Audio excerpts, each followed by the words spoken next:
మహాకృపను బట్టి మరొకసారి మనందరం కలుసుకోవడానికి ఇచ్చిన అవకాశం బట్టి దేవునికి మహిమ కలుగును గాక.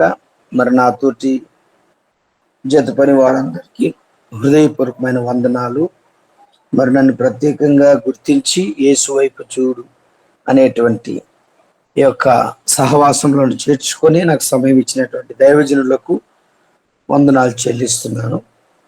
మరి దేవుని యొక్క వాక్యము కుండ గురించి ఈరోజు ప్రార్థనలు పెట్టినప్పుడు దేవుడు నాకు కుండ గురించి హెచ్చరించాడు.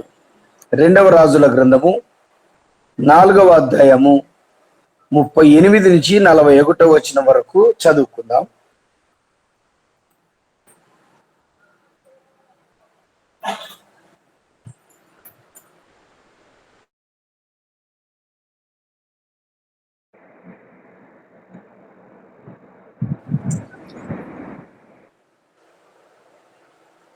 రెండవ రాజుల గ్రంథము 4వ అధ్యాయము 38 నుంచి 41 వరకు చదువుకుందాం. గిల్గాలుకు తిరిగి రాగా ఆ దేశమందు కామం కలిగి ఉండిన ప్రవక్తల శిష్యులు అతని సమక్షం నందు కూర్చుని ఉండగా అతడు తన పనివాణిని పిలిచి పెద్ద కొండ పొయ్యి మీద పెట్టి ప్రవక్తల శిష్యులకు కూర వంట చేయమని సెలవిచ్చెను. అయితే ఒకడు కూరాకులు ఏరుటకు పొలంలోనికి పోయి వెర్రి ద్రాక్ష చెట్టుని చూచి దాని గుణం మెరుగక దాని తీగలు తెంపి ఒడి నిండా ఉక్కోసుకొని వచ్చి వాటిని తిరిగి కూరకుండలో వేసెను. తినుడికి వారు వడ్డింపక ప్రవక్తల శిష్యులు రుచి చూచి, దైవజనుడా, కుండలో విషమున్నదనే కేకలు వేసి దానిని తినక మానది. అతడు పిండి కొంత తెమ్మనను వారు తేగ కుండలో దాన్ని వేసి జనులు భోజనం చేయుటకు వడ్డించుడని చెప్పెను. వడ్డింపగా చాలయ్య గారు మనకి ఇక్కడ హెచ్చరించినటువంటి మాట, అక్కడ ఒక విషయం ఉన్నది. విషయాన్ని దైవజనుడు ఎప్పుడైతే పిండి వేశాడో అక్కడ మనము పరిశుద్ధపరచబడినట్టుగా మనకి హెచ్చరిస్తుంది. ఈరోజు మనము ఒక మట్టి కుండలాగా ఉన్నటువంటి మనలను, మనలో ఉన్న విషయాన్ని, మనలో ఉన్న పాపాన్ని, మనలో ఉన్న చెడును, మనలో ఉన్న మోసాన్ని ఆయన శిలువపై కార్చిన రక్తముతో కడగడానికి, రెండవది ఆ యొక్క విషపు కుండను విషము నుండి తొలగించి తినడానికి అక్కడ దైవజనుని పరిశుద్ధపరచబడినట్ల ఆహారాన్ని మనం చూడగలుగుతాం. అందరు తర్వాత భోజనము తింటున్నట్లు మనకు హెచ్చరిస్తుంది. ఈరోజు మనము సంఘము కావచ్చు, సహవాసం కావచ్చు, కుటుంబం కావచ్చు, ఒక విషముగా ఉన్నటువంటి మనుషులను, విషము కలిగినటువంటి వ్యక్తులను, సమాజములో తీపి కలిగినటువంటి వ్యక్తులుగా దేవుడు తయారు చేయడానికి ఈ లోకానికి వచ్చాడు. మట్టి దేహం ఇది. అందుకే ఒక మాట అంటాడు, శిథిలమైపోతుంది ఈ దేహము. ఈ దేహాన్ని, ఈ యొక్క విషపు కుండను తీపిగా మార్చడానికి, మృదంగా అమృతంగా మార్చడానికి యేసు ప్రభు ఈ లోకానికి వచ్చాడు. 2వ మాట యెషయా గ్రంథము 30వ అధ్యాయము 14వ వచనం.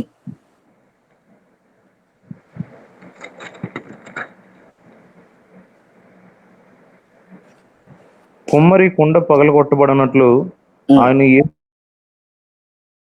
విడిచిపెట్టక దాన్ని పగలగొట్టును. పొయ్యిలో నుండి నిప్పు తీయటకు గాని, గుంటలో నుండి నీళ్లు తీయటకు గాని దానిలో ఒక పెంకైనా దొరకదు. చాలయ్య గారు ఇక్కడ మనకి హెచ్చరిస్తున్న మాట కుండ. ఆ కుండ కుమ్మరిని చూపిస్తున్నాడు. ఆ కుండ పగిలి కొట్టబడినట్లు ఆయన ఏమీ విడిచిపెట్టక దాన్ని పగులుగొట్టును. పొయ్యిలో నుండి నిప్పు తీయుటకు గాని, కుంటలో నుండి నీళ్లు తీయుటకు గాని దానిలో ఒక పెంకైనను దొరకదు. కుమ్మరి ఏం చేస్తాడు కుండ తయారు చేసేటప్పుడు అంటే, ఆ కుండను మొత్తము పగలగొట్టిన తర్వాత మెత్తగా పిండిగా చేసి మరీ క్రొత్త కుండగా తయారు చేస్తాడు. నలిగిన మనలను, సమాధానం లేని మనలను సమాజములో ఒక క్రొత్తగా మనల్ని చేయడానికి ఆయన ఇష్టపడి ఆయన నలగొట్టబడ్డాడని దేవుని వాక్యము హెచ్చరిస్తుంది. యెహెజ్కేలు గ్రంథము 24వ అధ్యాయములో 3వ వచనం ఒకసారి చూసుకుందాం.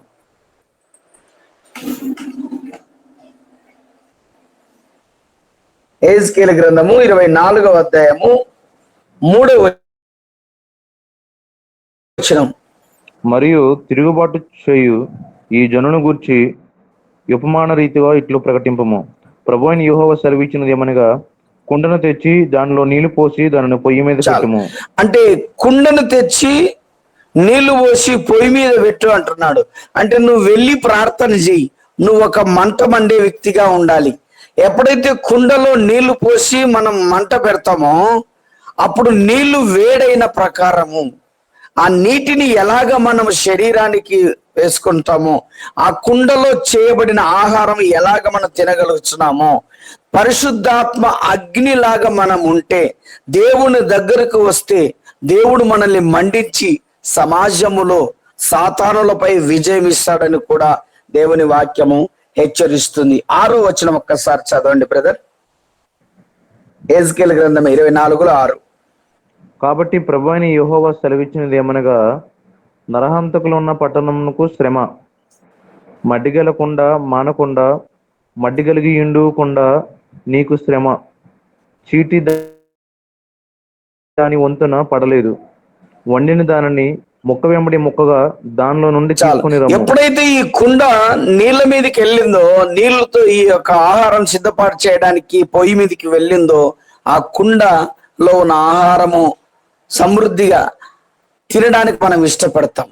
అంటే ఆ మంట ఎలా ఉండాలి అంటే, ఆహారం వండేటప్పుడు కుండలో, మనం ఈరోజు మన గ్యాసులు వచ్చినాయి, కుక్కర్లు వచ్చినాయి, రకరకాలు. పురాతన కాలంలో మనం చూసుకున్నట్లయితే, మనం ఇంతకు ముందు రోజులు గమనించుకున్నట్లయితే ఎంత కట్టెలు పెడతామో అంత మంట వచ్చేది, తొందరగా అయ్యేది.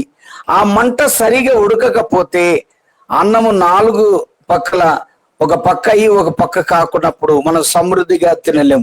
అయితే ఇక్కడ మంట ఎలా ఉండాలంటే, నలువైపులా నువ్వు మంట పెట్టినప్పుడు ఆహారం ఎలాగా వండడానికి రుచికరంగా వండితే మనం సంతృప్తిగా తినగలుగుతామో, మనము ప్రతి విషయములో గమనించుకొని దేవుని వైపు చూస్తూ, ఎన్ని శ్రమలు వచ్చినా ఎన్ని బాధలు వచ్చినా, ఒకసారి పేతురు నేల మీద నడువు అన్నాడంతే, నడవాలంతే. అయితే తనలో సంశయం వచ్చింది, నీటిలో మునిగిపోతున్నాడు. వెంటనే మరి చేయబట్టుకొని లేవడం జరుగుతుంది. ఈరోజు దేవుడు ఎన్ని శ్రమలు వచ్చినప్పటికీ కూడా, సేవలో, కుటుంబంలో, ఆరోగ్య విషయంలో శ్రమలు వచ్చినప్పటికీ కూడా ఈ శ్రమలలో తోడై ఉంటాడు. అందుకే ఆయన ఒక మాటాడు, శ్రమలలో నాకు తోడుంటివి అనేటువంటి పాట. అంధకారము లోయలలో ఉన్నటువంటి మనలను దేవుడు మనల్ని పైకి లేవనెత్తుతాడంట.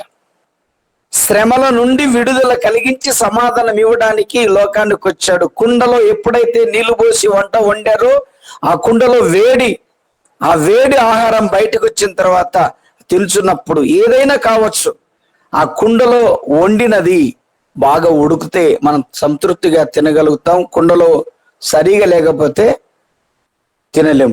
ఈ మంట సరైనటువంటి మంట మనం పెట్టినప్పుడు, మన కుటుంబంలో మనం మండుతూ ఉన్నప్పుడు మన కోరికలను నెరవేర్చుకుంటామని దేవుని వాక్యము హెచ్చరిస్తుంది. శ్రమలలో ఆయన మనకు తోడై ఉంటాడంట.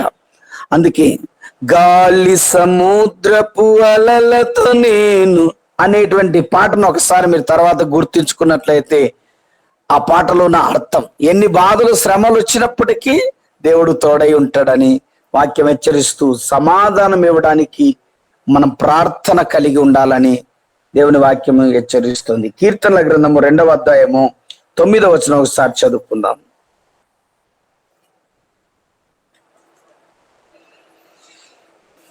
కీర్తనల గ్రంథము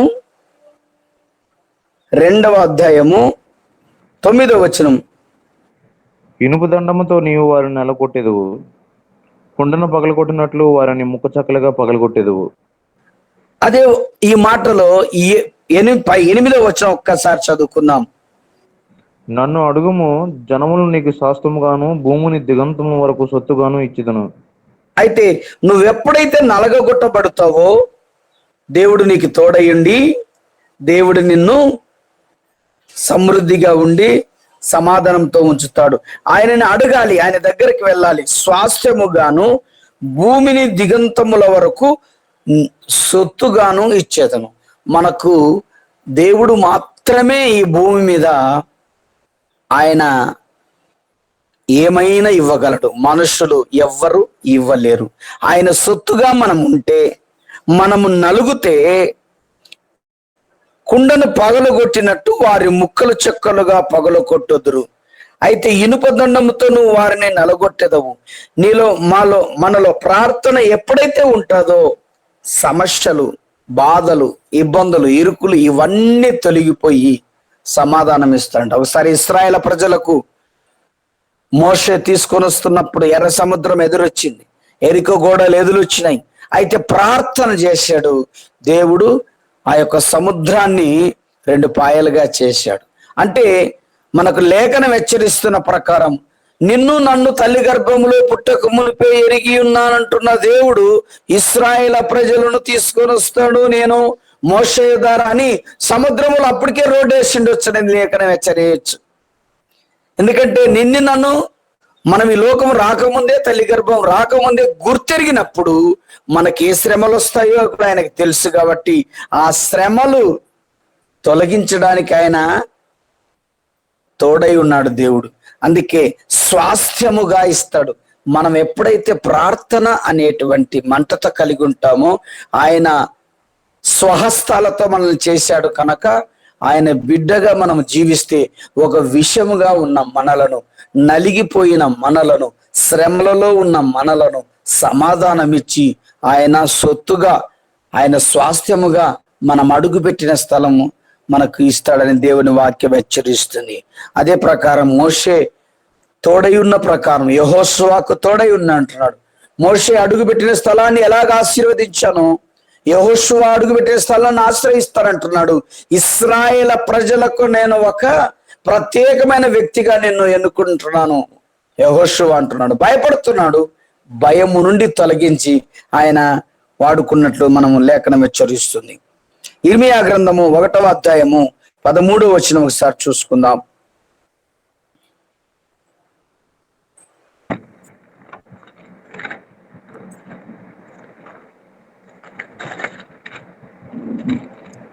రెండవ మారు యెహోవా వాక్కు నాకు ప్రత్యక్షమై, నీకేమి కనబడుచున్నదని సెలవీయగా, నేను మసలుచున్న బాణం నాకు కనబడుచున్నది. ఏంటిది? మసులుచున్న బాణం నాకు కనబడుచున్నది, దాని ముఖము ఉత్తర దిక్కునకు తిరిగి ఉన్నదంటిని. అయితే మసులాల మనం ఆ కుండ కింద మంట ఎప్పుడైతే వస్తుందో, కుండలో నీళ్లు, కుండలో వేసిన ఆహారం ఎలాగ మసులుతుందో, చల ఎగురుతుందో, దేవుని అగ్నితో ప్రార్థన శక్తితో మనం ఉన్నప్పుడు అలాగా ఈ లోకములో మనము మండుతూ ఉండి చలచలాగా మసులుచున్న వ్యక్తిగా ఉంటాం. అందుకే ఈరోజు మనం ఎందుకు ఇలా మసులుచున్నాము అంటే, మలుచుచున్నాము. ఎందుకంటే వేకువ జాముల్లో ఆయన యొక్క రుచి చూడాలని, ఆయన తోడు ఉండాలని, ఆయన కొరకు మనం బ్రతికి ఉండాలని, మనం బ్రతికున్నంత వరకు ఆయన నామాన్ని మహిమపరచబడాలని, ఒక్కొక్కరం ఒక ప్లేస్ లో ఉన్నప్పటికీ మనందరము ఆయన నామములు, ఆయన వాక్యముతో మలుచబడేటువంటి వ్యక్తులుగా, మలుచుచున్న వ్యక్తులుగా మనల్ని ఈ ఉదయకాలంలో ఆయన ఏర్పాటు చేసి ఉన్నాడు. కనుక మనం దేవుని యొక్క భక్తిలో ఎలా ఉండాలంటే మసులుచూ ఉండాలని దేవుని వాక్యము హెచ్చరిస్తుంది. యోహాను సువార్త 4వ అధ్యాయము 28 నుంచి 36 వరకు ఒకసారి చదువుకుందాం.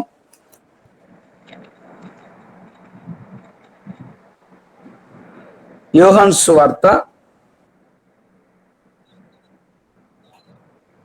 ఆ స్త్రీ తన కొండ విడిచిపెట్టి ఊర్లోనికి వెళ్ళి, మీరు వచ్చి నేను చేసినవన్నీ నాతో చెప్పిన మనుషుని చూడుడి, ఈయన క్రీస్తు కాడా అని ఆ ఊరి వారితో చెప్పగా, వారు ఊరిలో నుండి బయలుదేరి ఆయన యుద్ధకు వచ్చిచుండిరి. అలాగా శిష్యులు బోధకుడా భోజనం చేయమని ఆయనను వేడుకున్నది.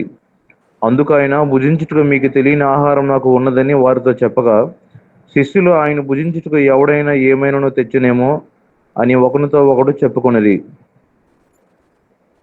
చదవండి బ్రదర్. యేసు వారిని చూచి, నన్ను పంపినవాని చిత్తం నెరవేర్చుటయు ఆయన పని తుదముట్టించుటయు నాకు ఆహారమై ఉన్నది. ఇంకా 4 నెలలైన తరువాత కోతకాలం వచ్చునని మీరు చెప్పుదురు కదా. ఇదిగో మీ కనులెత్తి పొలములను చూడుడి, అవి ఇప్పుడే తెల్లబారి కోతకు వచ్చి ఉన్నవని మీతో చెప్పుచున్నాను.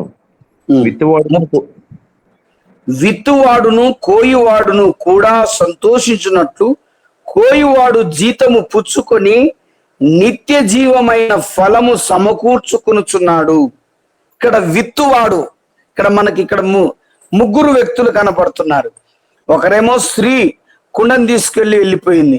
తర్వాత శిష్యులు ఏమి తెస్తారు అని ఆలోచిస్తున్నారు. అయితే ఈయన అంటున్నాడు, ఆహారం నాకు ఉన్నది అంటున్నాడు. 30 వచనం చదువుతారు ఒకసారి బ్రదర్.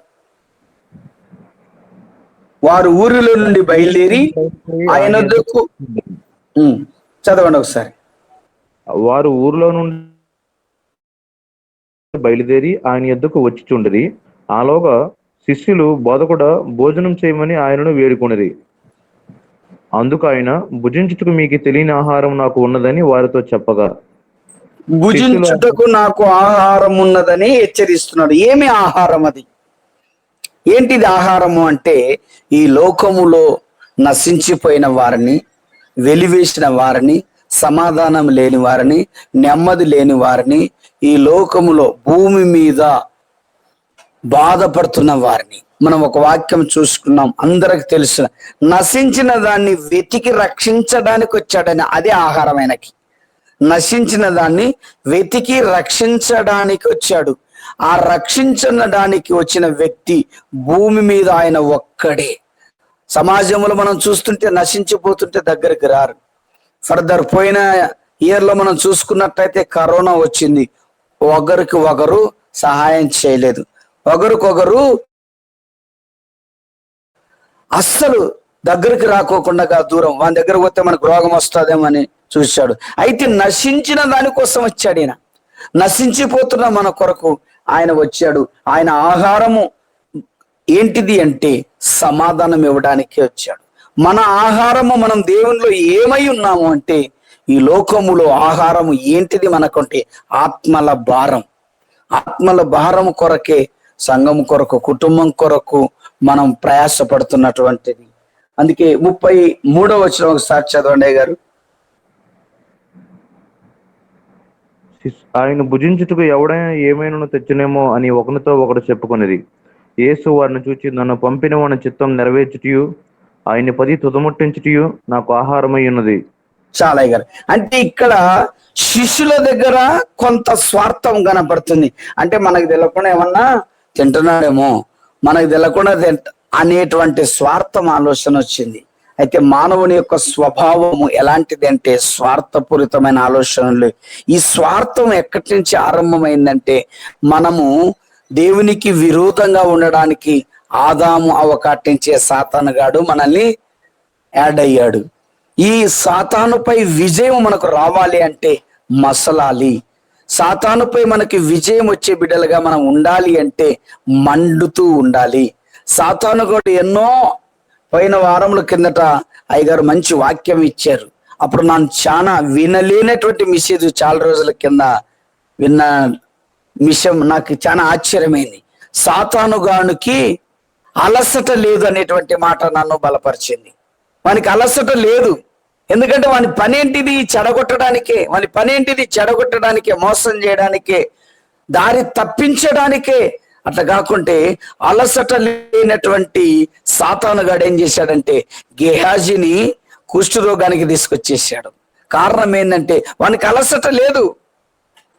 మరి ఒక దైవజను దగ్గర ఉండి కూడా, దైవజను దగ్గర ఉండి దేవుని యొక్క ప్రత్యక్షతను చూడబడి, ప్రవక్త దగ్గర ఉండి అన్నీ ఉండి కూడా ఏం జరిగింది అక్కడ అంటే, వానికి రెస్ట్ అనేది తీసుకోకుండా మంచి వ్యక్తిని, రోగానికి తీసుకొచ్చి పారేసాడు.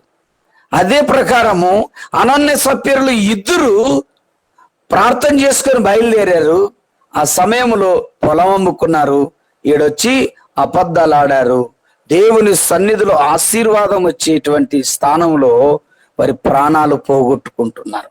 దేవుని ఆలయములో ప్రాణాలు పోగొట్టుకోవడానికి సాతానుగాడు తోడయ్యి విషముగా మార్చేశాడు, వాళ్ళని స్వార్థంగా మార్చేశాడు. అందుకే ఇక్కడ ఏమంటున్నాడు, శిష్యుల దగ్గర కూడా స్వార్థం వచ్చేస్తుంది.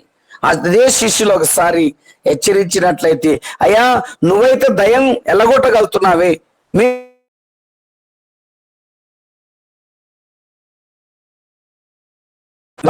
మూర్ఖతరములా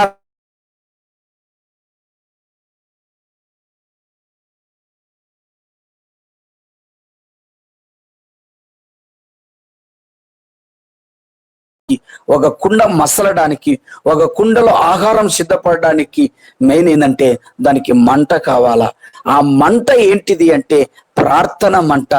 ఒక కుండ విషమును మధురంగా మార్చేసింది దేవుని యొక్క సేవకుడు ద్వారా, పరిశుద్ధాత్మ అభిషేకం ద్వారా.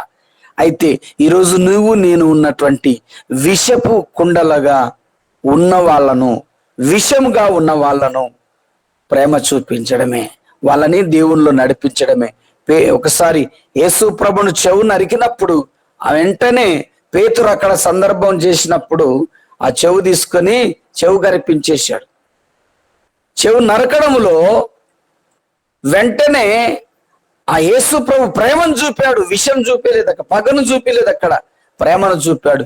ఈరోజు మనము ఒక విషములాగా ఉన్న మనలను అమృతంగా మార్చడానికి మండుతూ ఉండండి, మసులుతూ ఉండండి ఆ యొక్క స్త్రీ ఊరిలోకి వెళ్ళి చెప్తే శిష్యులు ఏమన్నా తీసుకొస్తారో అనుకుంటున్నాడు.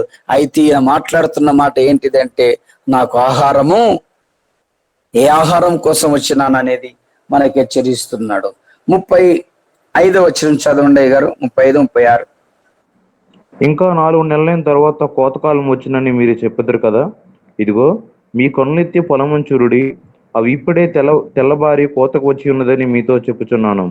విత్తువాడును కోయివాడును కూడా సంతోషించినట్లు కోయివాడు జీతం పుచ్చుకొని నిత్య జీవార్థమైన ఫలము సమకూర్చుకొనిచున్నాడు. చాలయ్య గారు, ఇక్కడ మన జీతం ఏంటిది అంటే, మనము నిత్య రాజ్యము కొరకు జీతం ఏంది పుచ్చుకోవాలంటే, ఆత్మల భారం సంపాదించుకుంటే ఆ ఆత్మలే మన జీతాన్ని పరలోక రాజ్యములో దేవుడిస్తాడు. మనకి ఆత్మల భారం కలిగి మనం ఉన్నప్పుడు, సేవ చేస్తున్నప్పుడు, మండుతూ ఉన్నప్పుడు మనల్ని దేవుడు నిత్య రాజ్యములో మనకి జీతం ఇస్తాడంట. ఆయన రాజ్యములో ఉండడానికే మనము ఆత్మల భారము కలిగి మనము సేవ చేస్తుండడానికి జీతము పుచ్చుకొని నిత్య జీవమైన ఫలము సమకూర్చుకొనుచున్నాడు. కనుక 37 వచనం ఒకసారి చూసుకున్నట్టయితే, విత్తువాడొకడు కోయువాడొకడు, మాటయు విషయములను సత్యమే, మీరు దేని గూర్చి కష్టపడలేదు, దాని కోయుటకు మిమ్మును పంపితిని. ఇతరులు కష్టపడిరి, మీరు వారి కష్టములలో ప్రవేశించుచున్నారని చెప్పెను. ఇక్కడ ఇతరులు, మన కుండ ఎలా ఉండాలంటే మసులుతూ ఉన్నప్పుడు ఒక దయ్యం పట్టిన వాని దగ్గర పోయి మనం అభిషేకంతో నింపబడతాం కాబట్టి అక్కడ దయ్యం తొలగిపోతే వాడు కష్టం నుండి తొలగిపోతాడు. అందుకే సేనా దయ్యం పట్టినప్పుడు అక్కడ యేసు ప్రభు వచ్చి రాకముందనే తనను గుర్తెరిగాయి, దయాలు గుర్తెరిగి, దావీదు కుమారా నీకెందుకు ఇక్కడ పని అంటున్నాయి. నీలో నాలో మనలో ఉన్నటువంటి ప్రార్థన భక్తి మన దేవుడు సాతానులకు కనపడేటట్లు ఉంటున్నాడు. అయితే సమాజములో మనము భక్తి కలిగి మసులుతూ ఉండి సేదును తీపిగా మార్చడానికి, సమాధానం లేని వారికి నెమ్మది ఇవ్వడానికి మనం ఒక ప్రార్థన మంటతో కలిగి ఉండాలని దేవుని వాక్యము హెచ్చరిస్తుంది. యోహాను సువార్త 12వ అధ్యాయము 24 నుంచి 26 వచనాలు చదువుకుందాం ఒకసారి. గోధుమ గింజ భూమిలో పడి చావుకుండిన ఎడల అది ఒంటిగానే ఎండును, అది చచ్చిన ఎడల విస్తారంగా ఫలించును. తన ప్రాణమును ప్రేమించేవాడు దానిని పోగొట్టుకొనును, ఈ లోకంలో తన ప్రాణమును ద్వేషించేవాడు నిత్య జీవం కొరకు దానిని కాపాడుకునునని మీతో నిశ్చయంగా చెప్పుచున్నాను, ఒకడు నన్ను సేవించిన యెడల నన్ను వెంబడింపవలను. అప్పుడు నేను ఎక్కడ ఉందునో అక్కడ నా సేవకుడును ఉండును. ఒకడు నన్ను సేవించిన యెడల నా తండ్రి అతన్ని గణపరచును. చాలయ్య గారు. అయితే గోధుమ గింజని పోల్చుతున్నాడు. మరి ఇక్కడ భూమిలో పడి చచ్చిపోతేనే అది బ్రతుకుతాది, విస్తారంగా ఫలించును. మరి మా అయ్యగారితో ఒక మాట అన్నప్పుడు దానియేలు నపుంసకుడుగా అయ్యాడా లేడా అని మాట్లాడినప్పుడు నపుంసకుడని ఇమీడియట్లీగా చెప్పేశాడు అయ్యగారు. అంటే దానియేలు ఎప్పుడైతే లోకములో చనిపోయి అభిషేకించబడి నపుంసకుల అధిపతి చేతిలో నుండి ఆయన ప్రఖ్యాత వ్యక్తిగా ఉండి ప్రతిష్ఠించబడిన తర్వాత ఒక రాజ్యం అంతటిని పరిపాలన చేయడానికి దేవుడు తోడై ఉన్నాడు. అయితే అక్కడ చావడం కారణం ఏంటిది అంటే దేవుని మహిమపరచాడు కానీ తన లోకములో చచ్చిపోయాడు.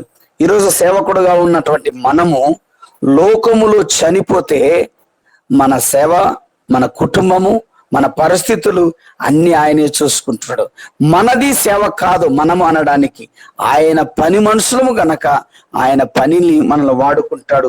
మనం చచ్చిపోవాలని చెప్తున్నాడు, హెచ్చరిస్తున్నాడు. ఆ యొక్క చెట్టు ఆ యొక్క ఎలాగా ఇత్తనము చచ్చిపోతే ఫలిస్తుందో ఆ రీతిగా మనము ఫలించేటువంటి సేవ కావచ్చు, కుటుంబం కావచ్చు, మనం ఫలించాల.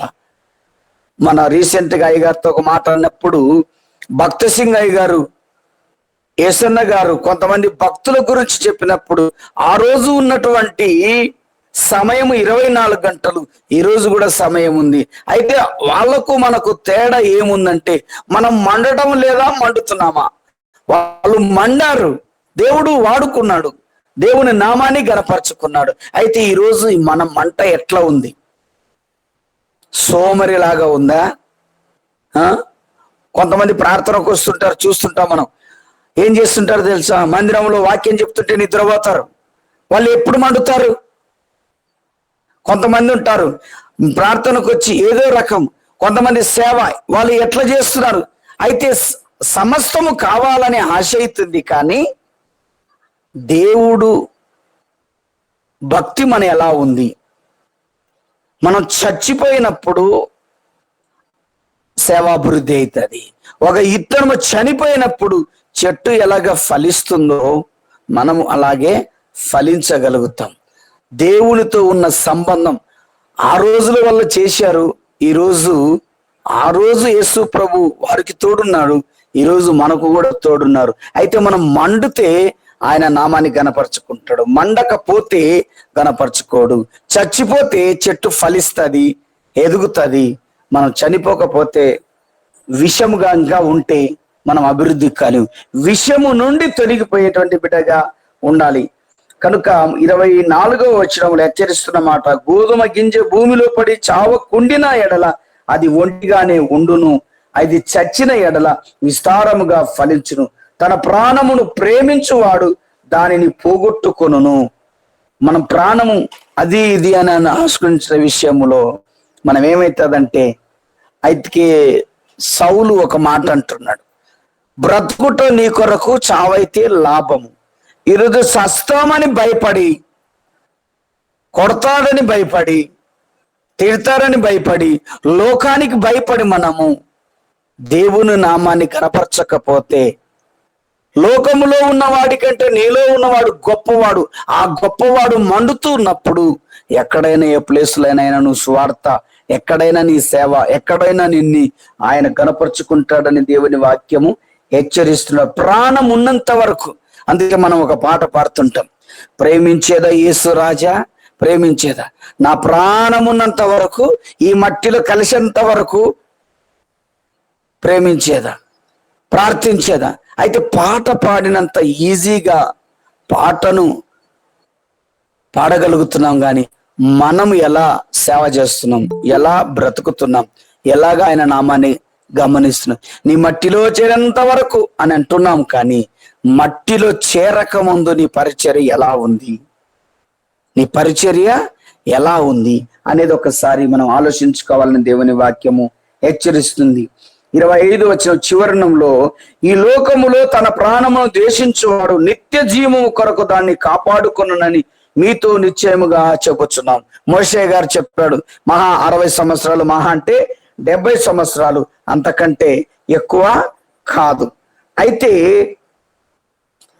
ఈ కొద్ది రోజుల జీవితానికి మనము దేవుని వైపు చూడకుండగా, చావకుండగా, విషయం తొలగించుకోకుండగా ఆ విషయం అట్లే పెట్టుకుంటే ఏమవుతుందంటే, ఇంకా మనం దేవుని చేతిలోకి రాకపోతే దేవుడు ఏం చేస్తాడంటే మనల్ని తొలగించేస్తాడు. అందుకే ఇక్కడ ఇర్మియా గ్రంథము 18వ అధ్యాయము 6వ వచనం ఒకసారి చదువుకుందాం.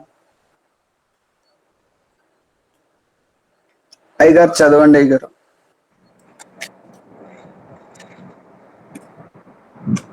ఇశ్రాయేలు వారలారా, ఈ కుమ్మరి మంటికి చేసినట్లు నేను మీకు చేయలేనా? ఇదే యెహోవా వాక్కు. జిగటమన్ను కుమ్మరి చేతిలో ఉన్నట్లుగా ఇశ్రాయేలు వారలారా, మీరు నా చేతిలో ఉన్నారు. ఆయన చేతిలో మనం ఉన్నాం. ఆయన చేతిలో మనం ఉన్నాము. ఆయన చేతిలోకి రాకముందు మన బ్రతుకులు ఎలా ఉన్నాయో, మనల్ని ఎలాగ హెచ్చరిస్తున్నాడో ఒకసారి 2వ వచనం నుంచి ఒకసారి చదవండి అయ్యగారు. 18వ అధ్యాయమే 2 నుంచి 4 వరకు. కుమ్మరి ఇంటికి పొమ్ము, అక్కడ నా మాటలు నీకు తెలియచేతును. నేను కుమ్మరి ఇంటికి వెళ్ళగా వాడు తన సారి మీద పని చేయుచుండెను. కుమ్మరి జిగటమంటితో చేయుచున్న కుండ వాని చేతిలో విడిపోగా, ఆ జిగటమును మరలా తీసుకొని కుమ్మరి తనకు యుక్తమైనట్లుగా దానితో మరొక కుండ చేసెను. చాలా అయ్యగారు, ఇక్కడ యుక్తమైనట్టు, తనకిష్టమైనట్టు మనం ఉండాలా. అందుకే అంటాడు, నా ఇష్టానుసారం కాదు, ఆయన ఇష్టానుసారంగా మనం ఉండాలా. ఆయన ఇష్టమైన విధంగా మనం ఉన్నప్పుడు, ఆయన చేతిలోకి మనం వచ్చినప్పుడు, ఈ కుండలతో పోల్చుకున్న ప్రకారం మొదటి విషపు కుండను, మసులుచున్న కుండను, ఈ కుండలలో ఉన్నటువంటి ఆహారం ఎలాగా అమృతంగా మారబడిందో, మన హృదయములో ఉన్నటువంటి కల్మషాన్ని తీసేసుకోవాలని దేవుని వాక్యం హెచ్చరిస్తుంది. అయితే ఈ రోజు వరకు కూడా మనం ఆయన కుండలేకి, ఆయన కుండలాగా మసులే వ్యక్తిలాగా మనం ఉండకపోతే, ఆయన ఆహారం కొరకు మనం సిద్ధపడకపోతే, ఆత్మల భారం కొరకు మనం ప్రయాసపడకపోతే, ఆయన కొరకు మనం జీవించకపోతే, మనము చావకపోతే మనము ఫలించలేమని కూడా హెచ్చరిస్తున్నాడు. ఈ లోకములో కొంతమందికి ఆహారాలు ఉన్నాయి. అయితే వారి ఆహారాలు ఏమున్నాయో తెలుసు మనకి. అది తినాలా, ఇది తినాలా, అవి ఉండాలా, ఇవి ఉండాలని. అయితే మన ఆహారం ఏంటిదంటే ఆత్మల భారం. ఈ ఆత్మల భారం కలిగి మనం సేవ చేసినప్పుడు నిత్య రాజ్యములో మనకు జీతం ఉంటుందని, నిత్య రాజ్యములో మనం ఉంటామని దేవుని యొక్క వాక్యము హెచ్చరిస్తుంది. ఒక మాట చెప్పి నేను ముగిస్తాను.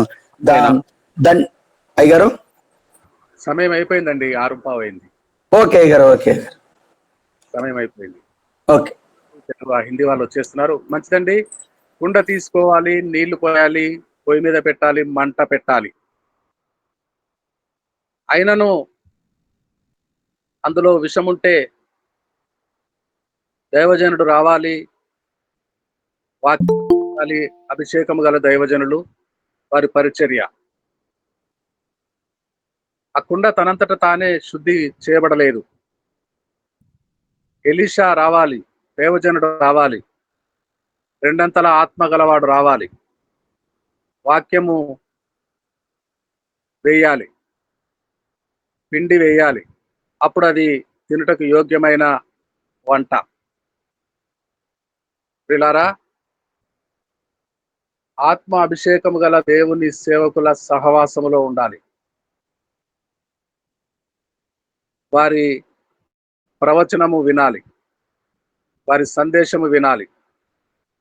విషతుల్యమైన వంట రుచికరమైన, తినుటకు యోగ్యమైనదిగా మారిపోతుంది. అనేకులకు ఆకలి తీరుస్తుంది. దేవునికి స్తోత్రం కలుగును గాక. ఇక 4 నెలలైన తర్వాత కోతకాలము వచ్చునని మీరు చెప్పుదురు కదా.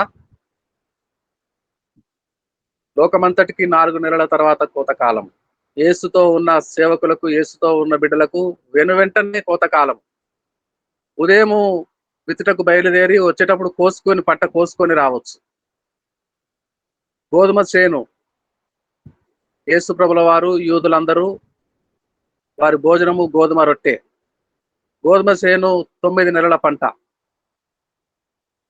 ఇప్పుడు యేసు ప్రభుల వారు సమరయ దేశంలో ఉన్నప్పుడు 5 నెలలు పొలంలో గోధుమలు విత్తి 5 నెలలు అయింది. అయితే అప్పుడే పంట రాదు, ఇంకా 4 నెలలు వేచి ఉండాలి. దేశంలో ఏ రైతు అయినా, ఏ పొలంలో అయినా వరి ధాన్యం అయితే 3-4 నెలలు, మినిమం 4 నెలలు. గోధుమ చేను అయితే 9 నెలలు. ఏ విత్తనం విత్తినా 3-4 సంవత్సరాలు దాని పండు ఫలము రావాలంటే, అది కొబ్బరి అయినా, అది నిమ్మైనా, దానిమ్మైనా, మామిడైనా, ఎటువంటి ఫల వృక్షమైనా. కానీ దేవుని సేవకుడనే వృక్షములో వెంటనే ఫలాలు. సేవకు బయలుదేరినప్పుడే ఈరోజు వెళితే ఈరోజే ఫలం. ఎంత ధన్యకరమైన, ఆశీర్వాదకరమైన పొలమో దేవుడు మన ముందు పెడతాడు. మన పొలము, మన సేవా పరిచర్య వెంటనే ఫలాలు ఇస్తుంది. మనకు పోషింపబడతాం, తృప్తి పడతాం. దేవునికి స్తోత్రం కలుగునుగాక. కుండల్లో నీళ్లు ఉన్నాయా? కన్నీరు చుక్కలు కుండల్లో పడుతున్నాయా? మంట కలుగుతోందా? మంట పెడుతున్నారా? పొయ్యి మీద మంట పెడుతున్నారా? ప్రార్థన మంట. చక్కగా చెప్పారు డేవిడ్ రాజయ్య గారు. ప్రార్థన మంట రగులించాలి. ఎన్ని కట్టెలు పెడితే అంత మంట వచ్చేది. అవును, ఎన్ని కట్టెలు పెడితే అంత మంట వచ్చేది. ఇప్పుడు గ్యాస్ పొయ్యిలు వచ్చినాయి. సిమ్లో పెట్టి కుండలో నీళ్లు పోసి పెడితే ఎన్ని గంటల్లో అది మరగాలంటే. సిమ్లో ఉన్నాయేమో, సిమ్ మీద ఉన్నామేమో. ఎక్కువ చేయండి మంట, ఎక్కువ కన్నీరు పోయండి, అందులో ఎక్కువ మరిగించండి. వాక్యము, సత్యవాక్యం సరిగా విభజించు వారి సహవాసంలోనికి వెళ్ళండి. ఆత్మీయ దేవుని సేవకుల అభిషక్తుల యొద్దకు వెళ్ళండి. వారి అభిషేక బలమును పొందండి. రుచికరమైన వంటగా మారిపోండి. అనేకులకు వడ్డించండి. అనేకులకు సువార్త వెదజల్లండి. అనేకుల జీవితాలు మార్చేయండి. దేవునికి స్తోత్రం కలుగునుగాక. ముగింపు ప్రార్థన. పరిశుద్ధుడా, కృపగల తండ్రి, మా ప్రభువా, కుండ, నీళ్లు, పొయ్యి, మంట, అయినా అందులో విషం ఉన్నది. నాయనా, నీ వాక్యము విషమును విరుగుడు చేయునది, మారాను మధురము చేయునది, మోడుబారిన జీవితాలను చిగురింప చేయునది. సత్యవాక్యములో శక్తి ఉన్నది. శక్తివంతమైన వాక్యము పట్టుకొని బయలుదేరిన ఆత్మ అభిషేకము గల దైవజనుల మాటలు విషతుల్యమైన వంటను రుచికరమైన భోజ్యముగా మార్చివేస్తాయి. బ్రతుకులు మారుతాయి, జీవితాలు మారుతాయి. అనేకులు తిని విని ఫలించే భాగ్యమును నువ్వు ఇస్తున్నావు. ప్రభువానికి స్తోత్రాలు. చక్కని వాక్యముతో మా మధ్యకు వచ్చిన అయ్యగారిని, అమ్మగారిని, వారి పరిచర్యను, సంఘమును, వారి తల్లి గారిని, అనారోగ్యముగా ఉన్నారు వారందరినీ ప్రభువా మీరు జ్ఞాపకం చేసుకొని దీవించవలసిందిగా మా ప్రభువును, విమోచకుడును క్రీస్తు ప్రభుల వారి పరిశుద్ధ నామమున ప్రార్థన అడిగి వేడుకొనుచున్నాము పరమ తండ్రి. అయ్యగారు ఆశీర్వాదం ఇవ్వండి. ఆశీర్వాదం ఇవ్వండి. మన తండ్రి అయిన ప్రేమ, కుమారుని ప్రేమ, పరిశుద్ధాత్మక యొక్క దీవెన ఎప్పుడు ఎల్లప్పుడూ ప్రాముఖ్యంగా యేసు వైపు చూడు సహవాసంలో ఉన్నటువంటి నాయన దైవజనుల కుటుంబాలకు, పరిచర్యలకు, ప్రత్యేకంగా ఆత్మీయ నాయకులైనటువంటి నాయన మరి యొక్క యేసు వైపు చూడు అనే సహవాసాన్ని నడిపిస్తున్నటువంటి వారి సేవ పరిచర్యకును, కుటుంబానుకును, మరి ఇప్పుడు హిందీ శిక్షలో జరగబోతున్నటువంటి ఆ యొక్క వాక్య నిమిత్తము ప్రార్థన కూడికకును, ఇప్పుడును ఎల్లప్పుడును ఇంకా అధిక పరిచర్యకును సదాకాలం మీరు తోడయిండి నడిపించును గాక. ఆమేన్. వందనాలయ్య గారు. వందనాలు.